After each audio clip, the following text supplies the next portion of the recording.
الحمدللہ وحدہ والصلاة والسلام علی من لا نبی بعد اعوذ باللہ من الشیطان الرجیم بسم اللہ الرحمن الرحیم رب اشرح لی صدری ویسر لی امری واحلل عقدۃ من لسانی یفقہوا قولی۔ آج ہم اسلامی مہینے ذوالقعدہ سے متعلق کچھ امپورٹنٹ پوائنٹس کو سمجھیں گے۔ ذوالقعدہ یہ مہینہ اسپیشل کیوں ہے؟ اس کو جاننے کے لیے سورہ توبہ کی آیت نمبر 36 کو سمجھتے ہیں۔ اللہ تعالیٰ اس آیت میں فرماتے ہیں کہ بے شک مہینوں کی گنتی اللہ کے نزدیک لوح محفوظ میں 12 ہے، اور یہ اس دن سے ہے جب سے اللہ نے آسمانوں اور زمین کو پیدا کیا ہے۔ ان میں سے 4 مہینے حرمت و ادب کے ہیں، یہی مضبوط دین ہے، اس لیے تم ان مہینوں میں اپنی جانوں پر ظلم نہ کرو۔ ہم اس آیت کو 2 پارٹس میں سمجھیں گے۔ پہلے پارٹ میں ہم 4 حرمت والے مہینے یعنی 4 سیکریڈ منتھس کو جانیں گے، اور پھر دوسرے پارٹ میں یہ جو آخر میں کہا گیا نا اس آیت میں کہ اس لیے تم ان مہینوں میں اپنی جانوں پر ظلم نہ کرو، اس کو انشاءاللہ تعالیٰ سمجھیں گے۔ حرمت والے مہینے یعنی ادب و احترام والے مہینے، اس کے بارے میں بخاری کی ایک حدیث سے ہم کو معلوم ہوتا ہے۔ اللہ کے رسول صلی اللہ علیہ وسلم نے فرمایا، سال 12 مہینوں کا ہوتا ہے، اس میں سے 4 مہینے حرمت کے ہیں، اور وہ مہینے ذوالقعدہ، ذوالحجہ، محرم اور رجب ہیں۔ اسلامک منتھ اگر آپ دیکھیں تو یہ اسلامی کیلنڈر آپ کے سامنے آپ کو دکھ رہا ہے، اور اسلامی 12 مہینے جو سیکوینس کے حساب سے کیسے ہیں آپ دیکھیں۔ پہلا مہینہ ہے محرم، پھر دوسرا مہینہ صفر، پھر ربیع الاول، پھر ربیع الثانی، پھر جمادی الاولیٰ، پھر جمادی الثانی، پھر رجب، شعبان، رمضان، شوال، ذوالقعدہ اور آخر میں ذوالحجہ۔ ان 12 مہینوں میں سے 4 مہینے جو ہیں وہ حرمت کے ہیں۔ پہلا محرم جو ہجری سال کا پہلا مہینہ ہے، دوسرا جو حرمت والا مہینہ ہے وہ 7th منتھ رجب ہے، تیسرا 11th منتھ ذوالقعدہ ہے، اور چوتھا جو حرمت والا مہینہ ہے وہ 12th منتھ ہے، last month of the year, جو کہ ذوالحجہ ہے۔ اس طرح سال کے شروع میں، پھر سال کے مڈل میں ہم دیکھ رہے ہیں، اور پھر آخر میں 2 حرمت والے مہینے آتے ہیں۔ ذوالقعدہ جو 11 منتھ ہے اسلامی کیلنڈر کا، اس سے ریلیٹڈ کچھ پوائنٹس کو سمجھتے ہیں۔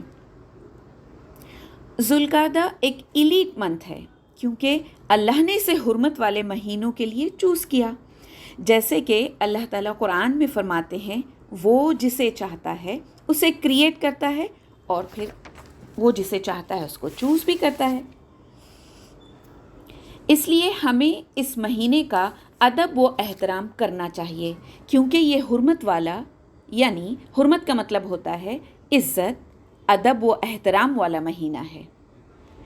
سورہ توبہ کی آیت نمبر 36 کے اگلے پارٹ کو سمجھتے ہیں، جہاں اللہ نے ان مہینوں میں ہمیں اپنی جانوں پر ظلم کرنے سے منع کیا، یعنی حرمت والے مہینوں میں خصوصی طور پر گناہ کے کام نہ کرو، ایسے اللہ سبحانہ و تعالیٰ نے اس آیت میں ہمیں بتایا۔ ظلم تو ویسے بھی سال کے 12 مہینوں میں ممنوع ہے، یعنی ہم کو نہیں کرنا چاہیے، لیکن ان 4 مہینوں کی عزت و حرمت اور ان کے تقدس کی وجہ سے اللہ سبحانہ و تعالیٰ نے خاص طور پر ان میں اپنی جانوں پر ظلم کرنے سے ہمیں منع کیا ہے۔ اس ظلم سے کیا مراد ہے؟ اللہ کا فرمان ہے، سورہ بقرہ آیت نمبر 217 ہے، لوگ آپ سے یعنی رسول اللہ صلی اللہ علیہ وسلم سے حرمت والے مہینوں میں لڑائی سے متعلق سوال کرتے ہیں، آپ کہہ دیجئے کہ اس میں لڑائی کرنا بڑا گناہ ہے۔ اللہ سبحانہ تعالیٰ نے اس آیت میں کبیرہ گناہ بتایا ہے، تو اس لیے ہمیں ان حرمت والے مہینوں میں خصوصی طور پر لڑائی جھگڑے سے پرہیز کرنا ہے، بچنا ہے، بچانا ہے اپنے آپ کو۔ انفیکٹ اللہ ہم کو توفیق دے۔ ذوالقعدہ یہ ہسٹوریکلی اسپیشل کیوں ہے، اس کو سمجھتے ہیں۔ آپ اگر اس کے معنی پر دھیان دیں تو اس مہینے کا جو نام ہے وہ ہے ذوالقعدہ۔ قعدہ کا مطلب ہوتا ہے بیٹھنا۔ تو اگر آپ اس ایرا کی بات کریں تو اس زمانے میں کیا ہوتا تھا کہ لوگ آپس میں بہت زیادہ لڑائی جھگڑا کیا کرتے تھے، لوٹ پاٹ کیا کرتے تھے۔ تو یہ ذوالقعدہ یعنی بیٹھنے والا مہینہ۔ حافظ ابن کثیر کہتے ہیں کہ حکمت یہ ہے کہ ذوالقعدہ جو اگر آپ دیکھیں حرمت والے مہینوں میں ذوالقعدہ، ذوالحجہ اور پھر سال کا پہلا مہینہ محرم، یہ 3 لگاتار جو مہینے آ رہے ہیں حرمت والے، تو وہ اس کی حکمت یہ بیان کرتے ہیں کہ ذوالقعدہ میں جو کہ حج والے مہینے سے پہلے آتا ہے، اس زمانے میں لوگ قتال بند کر دیا کرتے تھے، یعنی لڑائی کو بند کر دیا کرتے تھے، اور ذوالحجہ کے مہینے میں وہ حج ادا کیا کرتے تھے۔ پھر اس کے بعد ایک اور مہینہ بھی، یعنی محرم جو ذوالحجہ کے بعد آتا ہے، حج کے مہینے کے بعد آتا ہے، اس کو بھی حرمت والا قرار دے دیا تاکہ جو لوگ حج کرنے کے لیے آئے ہوئے ہیں وہ امن و امان سے اپنے وطن کو لوٹ سکیں۔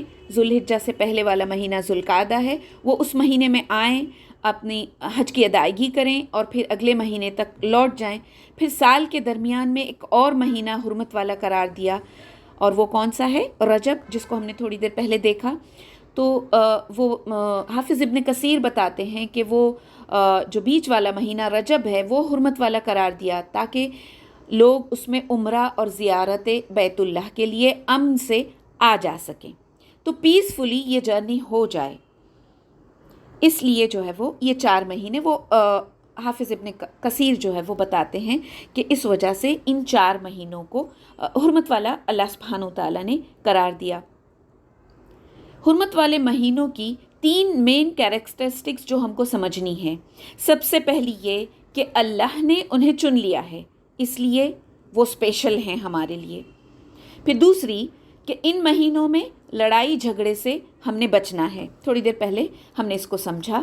پھر تیسرا، ہماری نیکیوں کا، اچھے اعمال کا ان مہینوں میں اجر و ثواب بڑھ جاتا ہے، اور برے اعمال کا گناہ بھی بڑھتا ہے۔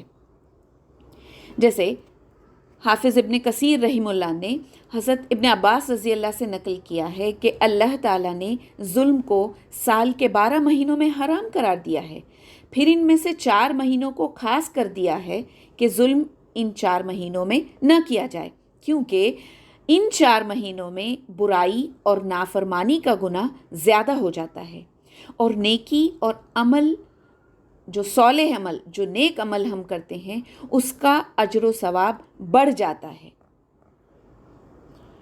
اس لیے خاص طور پر ان مہینوں میں ہم کو برائیوں سے، گناہ کے کاموں سے، لڑائی جھگڑوں سے، اللہ کی نافرمانیوں سے بچنا چاہیے۔ تو ہم نے دیکھا کہ کیا نہیں کرنا چاہیے، لیکن یہاں ہم یہ بھی دیکھ رہے ہیں کہ جو نیکیاں ہماری ہیں ان کا ویٹ بھی بڑھ رہا ہے۔ تو چونکہ نیک اعمال کا اجر و ثواب اس مہینے میں بڑھ جاتا ہے، اس لیے خالص نیت کے ساتھ زیادہ سے زیادہ ہم نیک اعمال کی کوشش کریں۔ جیسے فرض نمازوں کو ہم وقت پر ادا کرنے کی کوشش کریں، فرض نمازوں کے ساتھ ساتھ ہم سنتوں اور نوافل کا اہتمام بھی کریں، صدقہ و خیرات کریں، قرآن کی تلاوت کریں، قرآن میں غور و تدبر کریں۔ اگر ہم قرآن کو انڈرسٹینڈنگ کے ساتھ سمجھیں گے تو انشاءاللہ اس پر عمل کرنے والے بنیں گے، اور اللہ سبحانہ تعالیٰ نے قرآن کو اتارا ہی اس لیے ہے کہ ہم اس پر عمل کریں۔ قرآن سارا کا سارا اللہ کا میسج ہے۔ تو ان حرمت والے مہینوں میں خاص طور پر دھیان دیں اس نیکی کے عمل کی طرف اپنے آپ کو لے جائیں، قرآن کو سمجھیں اور نیت یہ رہے کہ میرے رب میں تیرے کلام کو سمجھ رہی ہوں، صرف تلاوت نہیں کر رہی ہوں، تلاوت بھی کر رہی ہوں، ساتھ ہی ساتھ اس میں غور و تدبر کر رہی ہوں، اس پر سمجھ رہی ہوں، اور تو میری مدد کر کہ میں اس پر عمل بھی کروں، یہ تیرے جو میسیجز ہیں قرآن میں اس پر عمل کرنے والی بھی بنوں انشاءاللہ۔ پھر اسی طرح سے ان مہینوں میں ثواب جاریہ کے کام جیسے مسجد کی تعمیر وغیرہ میں استطاعت کے مطابق خرچ کریں، صلہ رحمی کریں، اس کے بارے میں بھی اللہ سبحانہ وتعالیٰ نے قرآن میں ہم کو بتایا ہے۔ آخر میں اللہ تعالیٰ سے یہ دعا ہے کہ اللہ ان حرمت والے مہینوں میں ہم کو زیادہ سے زیادہ نیکی کرنے والا بنائے، نیکیوں پر عمل کرنے والا بنائے، اور اللہ ہماری یہ ساری نیکیوں کو قبول کرے اور ہم کو اس کا بے حساب اجر و ثواب عطا فرمائے۔ آمین۔